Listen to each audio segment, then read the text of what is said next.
The white police officer mocked the elderly black man cleaning the courthouse steps. What happened next left the entire precinct speechless. "Hey, old man, you missed a spot right there," Officer Brad Thornton called out from his patrol car, pointing at the pristine marble steps of the Jefferson County Courthouse.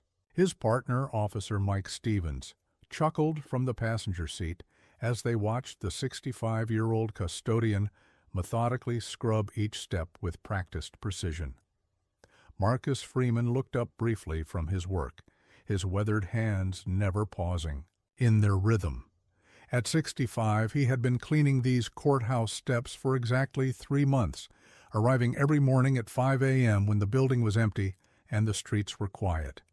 The early shift suited him perfectly. Fewer people meant fewer conversations about who he used to be. "You know, some people actually appreciate cleanliness," Marcus replied calmly, returning his attention to a stubborn stain that had probably been there since the building's construction in 1892. Officer Thornton stepped out of his car with the theatrical swagger he'd perfected over 12 years on the force. At 34, he had built his reputation on being the kind of cop who didn't take any nonsense from anybody, a reputation that had earned him 3 commendations and 7 complaints that somehow never stuck. "Did you just talk back to me, old man?" Thornton's voice carried across the empty courthouse plaza, echoing off the granite facade like a challenge thrown into an arena. What Officer Thornton didn't know was that Marcus Freeman had spent the last 40 years trying to forget who he really was. 40 years since he'd walked away from everything he'd built after witnessing something that changed his life forever. 40 years keeping a secret that not even his own grandchildren knew about. Marcus set down his scrub brush and stood up slowly, his movements carrying a dignity that seemed out of place for someone society had relegated to invisible work. His eyes met Thornton's briefly, and for a split second, something passed between them that made the officer unconsciously adjust his grip on his duty belt. "I wasn't talking back, officer," Marcus said quietly, "just making an observation about the value of clean spaces for the community." Stevens climbed out of the patrol car, sensing the tension his partner was creating. At 28, he was newer to the force, but already uncomfortable with Thornton's tendency to escalate situations unnecessarily. The older black man cleaning the steps reminded him of his own grandfather, who had worked maintenance jobs his entire life while raising 6 children with quiet dignity. "Come on, Brad," Stevens muttered. "Let's just head to the briefing." But Thornton was already committed to the performance. He had an audience now. A few early commuters were gathering at the nearby bus stop, and the security guard from the courthouse had stepped outside to watch. "You know what I think?" Thornton announced, his voice carrying the authority he used to intimidate suspects. "I think someone needs to learn about respect for law enforcement. Maybe you forgot, but we're the ones who keep order in this community." Marcus felt that familiar sensation in his chest, like a sleeping giant stirring after decades of forced slumber. His eyes swept the growing crowd of onlookers, taking in their faces. Some seemed eager for confrontation, others visibly uncomfortable with what they were witnessing. What none of these people knew was that Marcus Freeman had once been Marcus "the Voice" Freeman, the most respected civil rights attorney in the state. He had retired at the height of his career after witnessing a police shooting that cost the life of his nephew, Tony Freeman, a case he couldn't take because of conflict of interest, but one that broke something inside him that had never quite healed. Since then, he had sworn never to practice law again, never to fight the system from within. But some promises are made to be broken when dignity is at stake.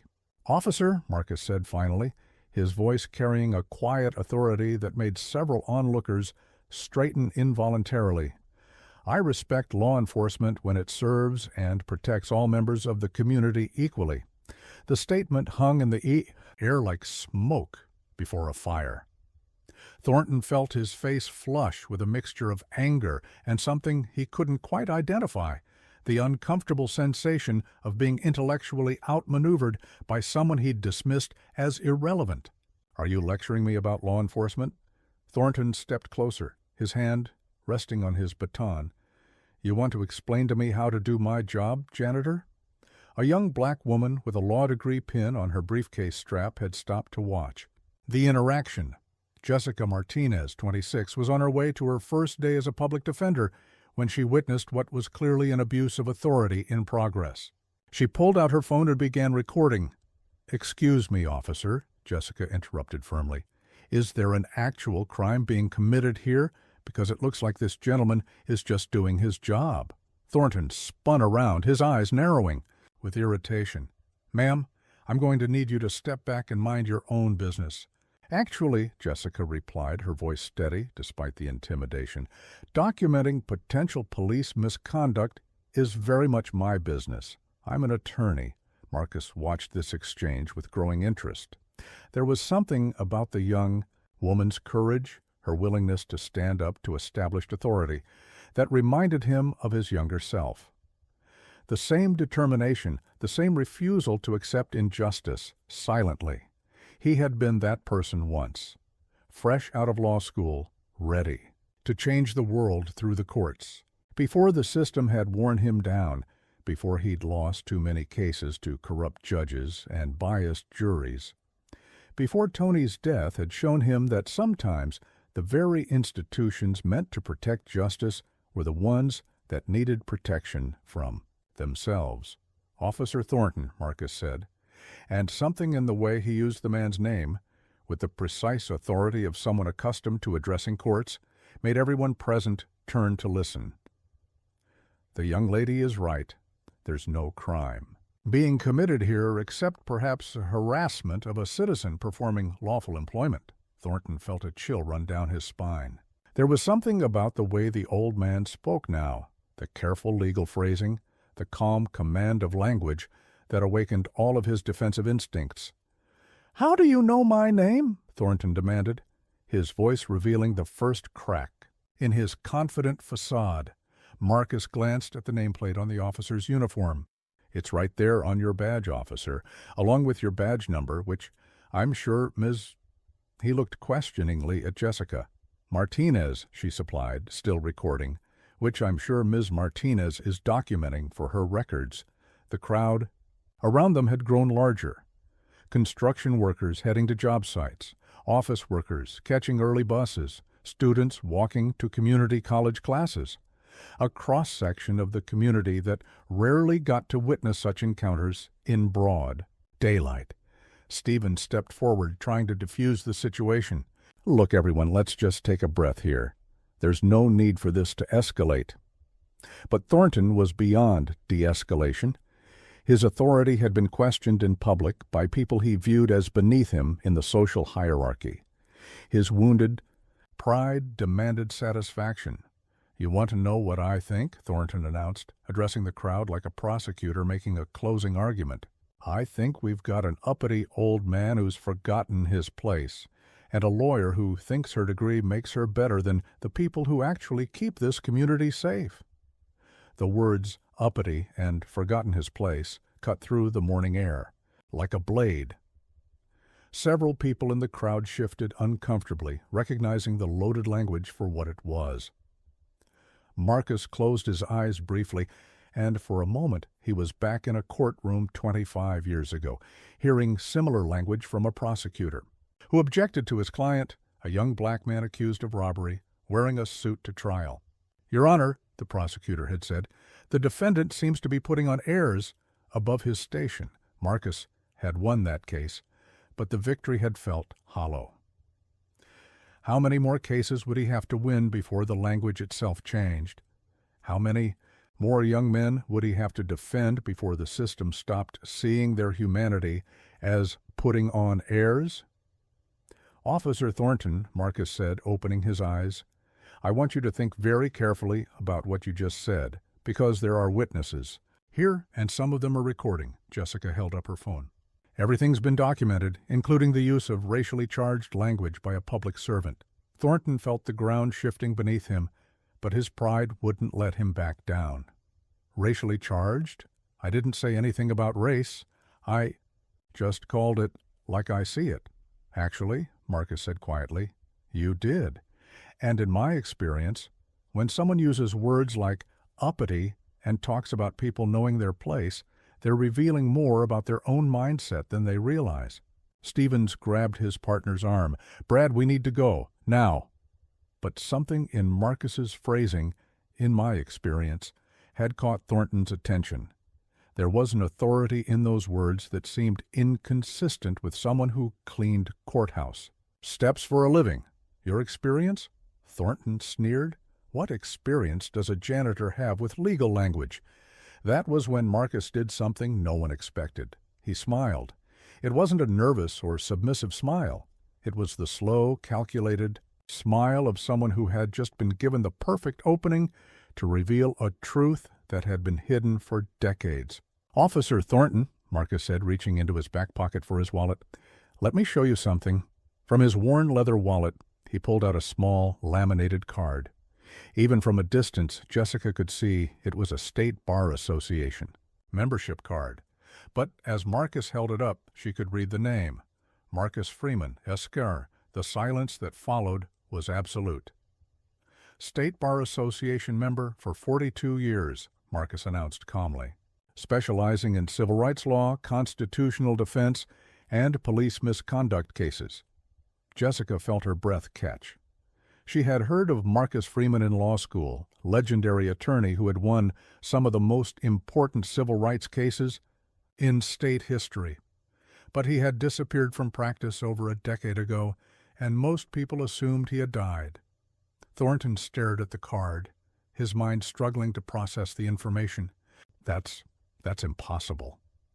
You're a janitor." "I'm a custodian who used to be an attorney," Marcus corrected gently.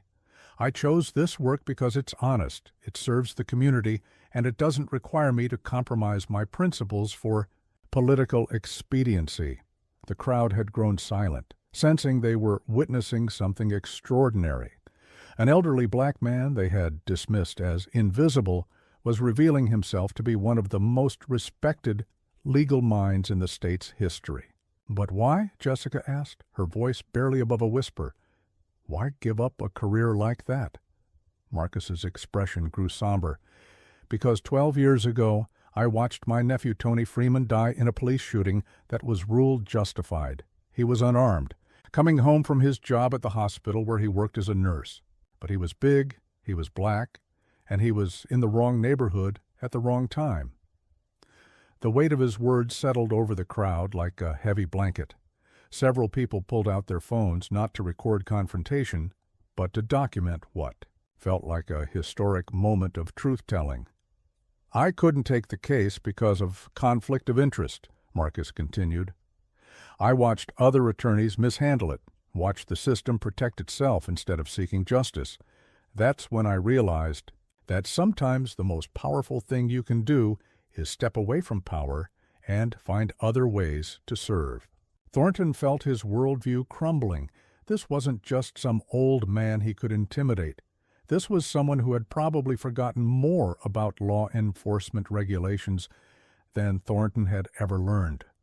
"Mr. Freeman," Stevens said quietly, "I'm sorry for your loss, and I'm sorry about how this situation has developed." Marcus nodded, acknowledging the apology.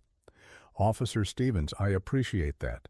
But the question now is what we do with this moment." He turned to Thornton, who stood frozen between anger and the dawning realization that he had made a catastrophic error in judgment.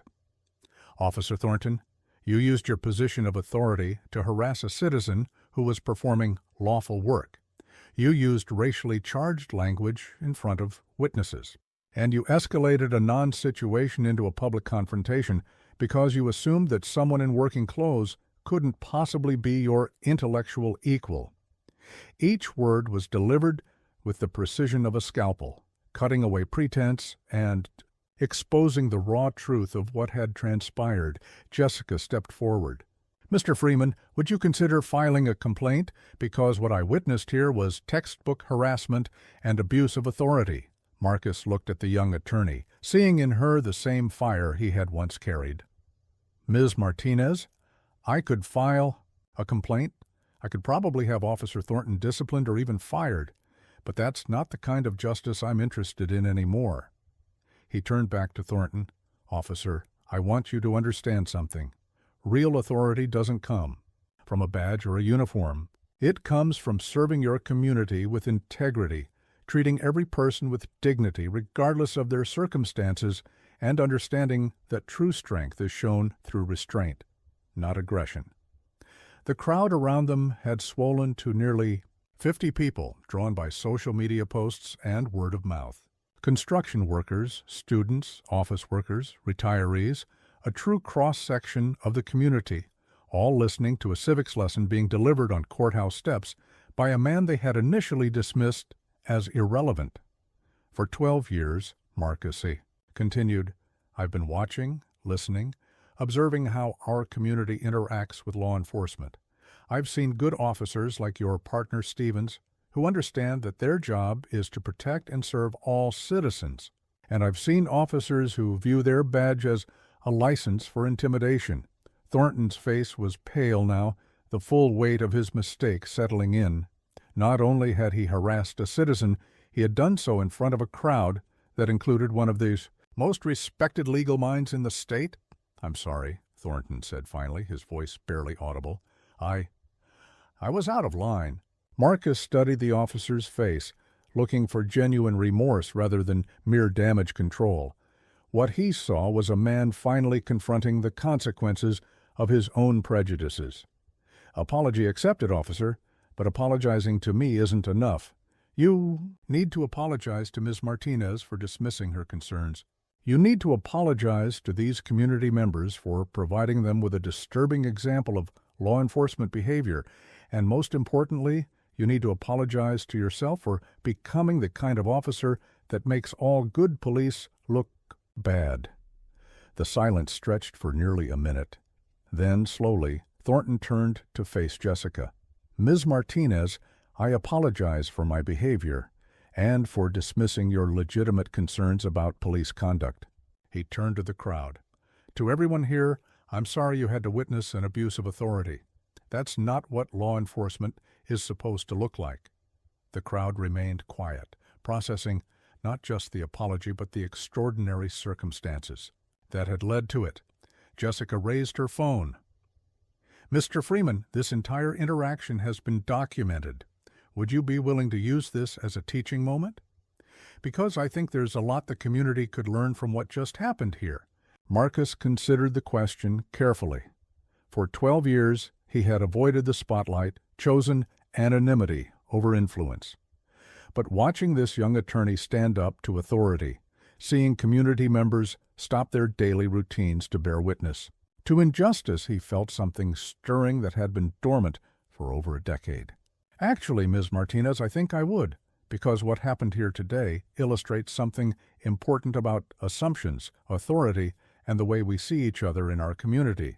He turned to address the full crowd, his voice carrying the practiced authority of someone who had once argued before the Supreme Court. "Every day, you pass people on the street, in stores, at work. You make assumptions about who they are based on their clothes, their age, their race, their job. Today, Officer Thornton made assumptions about me based on my work uniform and my age. Those assumptions led him to believe he could treat me with disrespect." The crowd hung on every word, recognizing they were receiving a masterclass in socials, dynamics from someone uniquely qualified to teach it. But the truth is, everyone you meet is carrying stories you can't see. The woman cleaning your office might have a PhD. The young man bagging your groceries might be supporting his entire family while attending college. The elderly person you dismiss as irrelevant might have changed the world in ways you'll never know. A woman in the crowd called out, "Mr. Freeman, why did you stop practicing law? Why choose custodial work?" Marcus paused, considering how much of his story to share. "Because sometimes the most radical thing you can do is step away from the systems that give you power and find ways to serve that don't compromise your integrity. I clean these courthouse steps because this building represents justice, and justice deserves to be maintained with dignity. But also," he continued, his voice growing stronger, "because I needed to understand what it felt like to be invisible in my own community, to be dismissed, overlooked, treated as less than human because of assumptions about my worth. It's been educational in ways that 40 years of legal practice never were. Jessica lowered her phone. Mr. Freeman, the community needs voices like yours, people who understand both sides of these issues. Maybe, Marcus replied, but the community also needs young voices like yours, Ms. Martinez. People who aren't afraid to speak up when they see injustice, even when it's inconvenient or uncomfortable. He looked around at the faces surrounding him, black, white, Latino, Asian, young and old, working class and professional. A true cross-section of American diversity, brought together by a moment of conflict that had transformed into something approaching reconciliation. Officer Thornton, Marcus said, I want you to know that I hold no personal animosity toward you, but I hope you'll use this experience to examine your own biases and assumptions, because every community member deserves to be treated with dignity regardless of their circumstances. Thornton nodded, still processing the magnitude of his error. Mr. Freeman, is there anything I can do to make this right? Marcus considered the question carefully.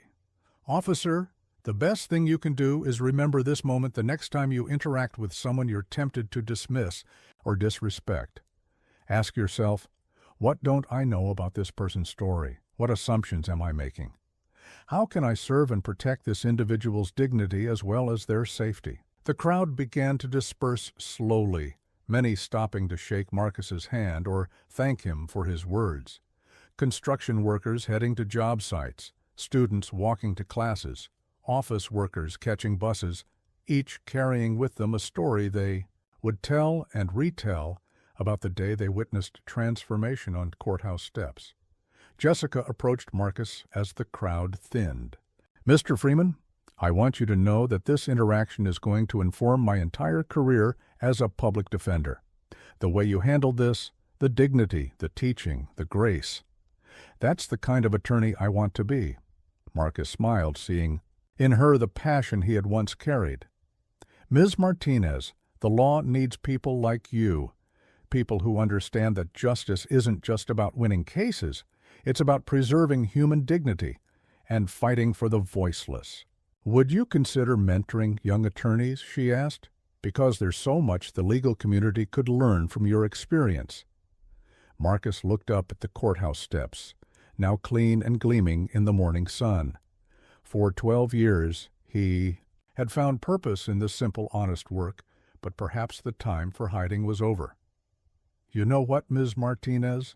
Maybe it's time for me to consider that.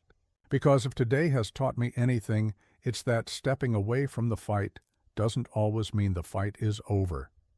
As the last of the crowd dispersed, and Officers Thornton and Stevens drove away, with Stevens quietly suggesting that his partner might benefit from additional diversity training, Marcus and Jessica stood alone on the courthouse steps.